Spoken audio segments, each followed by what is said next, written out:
memberikan solusi nyata untuk masalah lingkungan. Bisnis kami akan mengubah limbah plastik menjadi produk premium seperti tas, pakaian, dan furniture. Kami percaya bahwa bisnis tidak hanya soal keuntungan, tetapi juga dampak positif untuk masyarakat. Kami sudah melakukan survei pasar. Ada permintaan tinggi untuk produk ramah lingkungan, terutama di kalangan milenial yang peduli terhadap isu lingkungan. Selain itu, kami juga berencana melibatkan komunitas lokal sebagai pemasok bahan mentah. Ini akan meningkatkan kesejahteraan mereka sekaligus menekan biaya produksi. Rencana kalian bagus, tapi ingat, setiap bisnis kan pasti punya resiko. Terus bagaimana kalian mengelola resiko biaya tinggi dan ketergantungan pada bahan baku daur ulang? Kami sudah memetakan resikonya. Kami akan fokus pada efisiensi produksi dan kami akan menjalin kontrak dengan supplier tetap untuk menjaga stabilitas harga bahan baku. Baiklah, saya akan mendanai proyek ini, tapi kalian harus mencapai target pasar dalam 3 bulan. Kalau kalian gagal, jangan salahkan saya jika menarik investasi ini.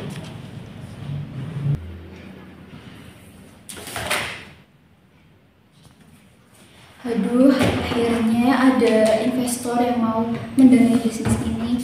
Aku mau mastiin kalau aku mau bangun bisnis yang bener-bener udah aku rancang dari awal. Aku mau pakai produk yang berkualitas, aku nggak mau mengecewakan konsumen, aku nggak mau mengecewakan para stockholder, terus aku juga yang penting aku nggak mau mengecewakan timku sendiri. Aku harus memastikan bahwa semua ini berjalan dengan lancar. Aku bakal pegang kata-kata.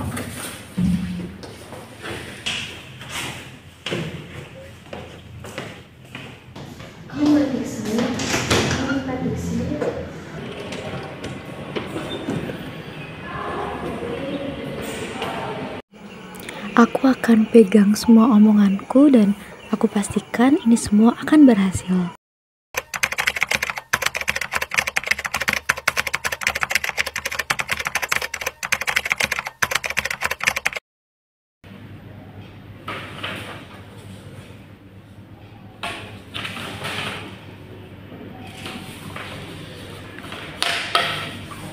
Cak, ini laporan keuangan kita. Tapi biaya produksinya udah melebihi anggaran. Kalau gini terus kita nggak bakal punya dana buat bulan depan. Kualitas bahan baku ini kan kunci utama dari produk kita. Kalau kita ganti bahan yang lebih jelek, nanti kita bisa kehilangan kepercayaan pasar. Tapi Cak, kita nggak punya pilihan lain. Aku udah cari alternatif supplier. Emang sih bahannya nggak ramah lingkungan, tapi itu jauh lebih murah. Kalau kita pakai ini, kita bisa tetap produksi tanpa harus menghabiskan modal. Aku tahu, tapi kita juga harus realistis. Bukannya itu melanggar apa yang udah kita bangun ya? Bukankah soal bisnis ini tentang integritas? Kalau kita gagal sekarang, bisnis ini akan mati sebelum berkembang. Aduh, keuangan membengkak. Gimana nih? Ini keuangan kita membengkak. Mana lihat datanya? Coba lihat. Iya ya, naik banget biaya produksinya. Gimana ya solusinya? Kayaknya aku ada ide sih biar biaya produksinya tuh nggak membengkak, tapi keuntungan kita tetap gede. Apa? Gimana kalau kita jual barang kualitasnya itu beda dari sebelumnya? Kan kita sama ini kualitasnya tuh terlalu bagus, tapi harganya tuh kemurahan, itu nggak worth it. Gimana kalau yaudah kita jual produk yang sama cuma kualitasnya dibedain aja, kan konsumen nggak bakal tahu ya. Kamu nggak usah gila deh. Kita tuh nggak kayak gitu konsep awalnya. Kita harus sesuai dengan konsep awal. Kita harus menggunakan produk yang sesuai. Kita harus mengedepankan konsumen. Jangan kayak gitu, sama aja kita membuat konsumen untuk kepentingan perusahaan. Tapi gimana dengan biaya yang bengkak? Kalau gini sama aja, kalau kita selalu menjual kualitas bagus, nanti perusahaan kita yang rugi dong. Kita yang bangkrut.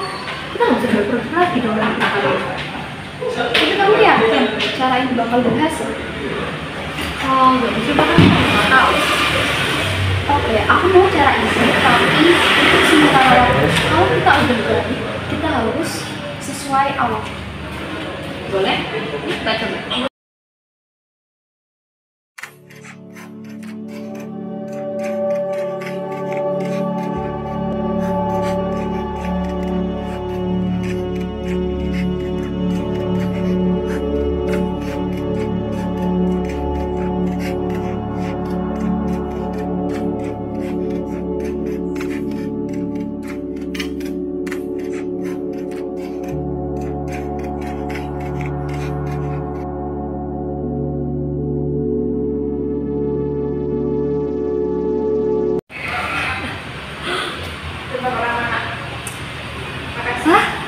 Penjualan kita naik 50%. Kayaknya konsumen suka deh dengan desain dan harga baru kita. Aku bilang juga apa? Nanti kita harus kurang dikit biar keuntungannya itu lebih gede. Hey, ada apa sih? Kok kayaknya seneng banget? Iya deh. Yang waktu itu aku kasih saran tuh loh idenya, biar kita iya? jual kualitas beda gitu tuh. Sekarang naik 50% coba penjualannya. Untung besar kan kita. Udah siapa? Hey, tapi inget ya, ini cuma bersifat sementara. Kalau keuangan udah membaik, kita harus balik lagi ke bahan baku yang awalnya. Aku nggak mau kayak gini, ini udah keluar jalur. Aku nggak mau punya usaha yang mengecewakan konsumen untuk kepentingan perusahaan. Ingat itu. Iya kan, gampang. Yang penting untung. Oke. Ica, buru. Ini ada jurnalis yang nemuin kalau brand baru kita tuh nggak ramah lingkungan. Terus beritanya udah viral di media sosial. Hah?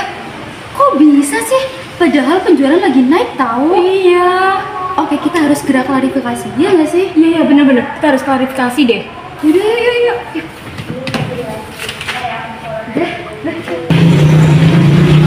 Apa?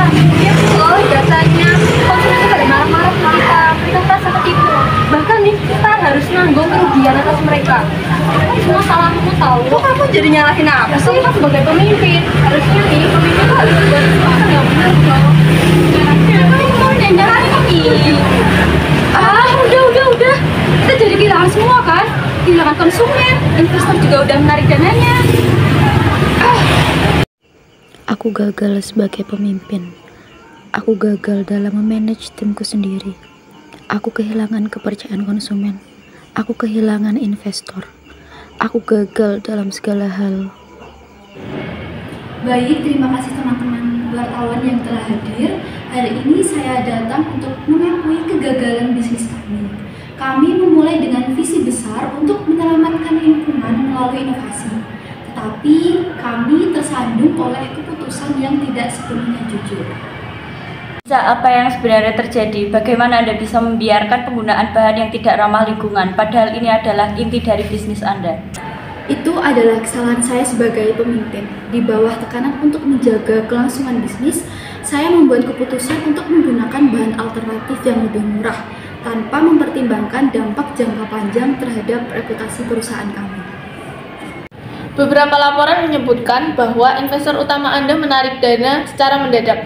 Apakah ini karena keputusan tersebut? Iya benar, keputusan kami telah mencoreng kepercayaan para pemangku kepentingan. Tapi saya tidak ingin sepenuhnya menyalahkan orang lain. Ini adalah tanggung jawab saya. Anda mengatakan bahwa ini adalah tanggung jawab Anda, tapi apakah Anda sadar bahwa konsumen merasa ditipu? Lalu, apa yang akan Anda lakukan untuk memperbaiki kemasalahan ini? Saya telah memutuskan untuk menutup bisnis ini. Meskipun itu berat, kami kehilangan segalanya. Saya juga telah menghubungi pihak terkait untuk memberikan kompensasi kepada konsumen yang merasa dirugikan. Lebih dari itu, saya ingin berbagi pelajaran ini kepada wirausahawan muda. Sebuah bisnis tidak akan pernah sukses jika melupakan integritasnya. Apa yang dapat Anda pelajari dari pengalaman ini? Dan apa pesan Anda untuk para wirausahawan muda yang mungkin mengalami dilema yang sama? Saya belajar bahwa keuntungan cepat tidak pernah sebanding dengan harga sebuah kepercayaan. Jika Anda kehilangan integritas, Anda kehilangan segalanya. Untuk para wirausahawan muda, saya hanya bisa berpesan, jangan pernah melupakan nilai yang menjadi dasar dari bisnis Anda. Risiko itu bagian dari perjalanan, tetapi jangan pernah mengorbankan prinsip Anda untuk mengelolanya. Kesuksesan bisa datang dan pergi, tapi jika kita kehilangan integritas, kita akan kehilangan segala yang kita perjuangkan. Dalam kegagalan, saya belajar untuk menemukan kekuatan baru untuk memulai kembali. Kadang, untuk bangkit, kita harus jatuh terlebih dahulu.